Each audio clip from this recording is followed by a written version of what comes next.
If ever gani mawala imong cellphone guys, unya dili ka kabalo mag-locate. Tudloan ta mo guys unsaon pag-locate sa cellphone nga nawala. Adto ra ta sa settings sa ato ang cellphone, tapos pamitaon nato sa Google, find my location.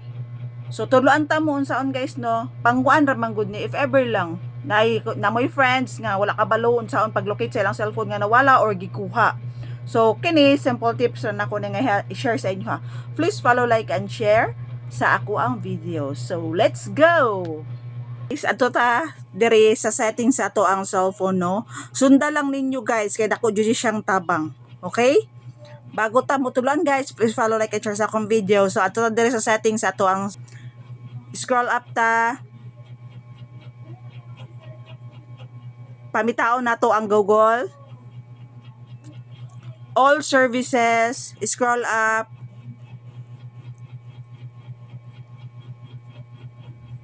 Scroll up pa. Tap na to ang theft protection. Scroll up.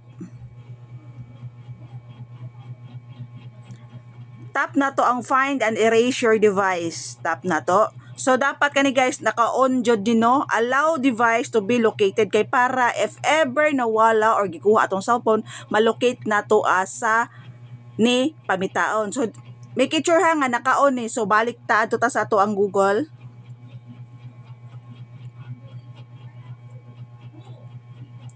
Tap na ko ang Google, ang find my device, no?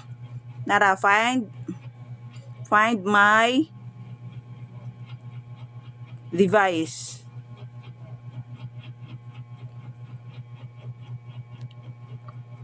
So find your phone. Tap na ko.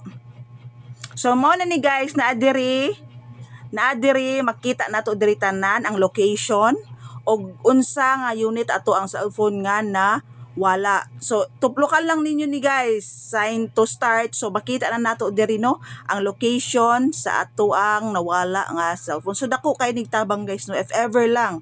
So hoping dili jud mawala atong cellphone. Okay? Samot na ga-vlog na ta. So please follow, like, and share sa akong video. Basta itap lang ninyo niya kining sign to start na diha tanan makita ninyo unsa asa ang location sa inyo ang cellphone. Please follow, like, and share sa akong video. Maayong hapon sa tanan.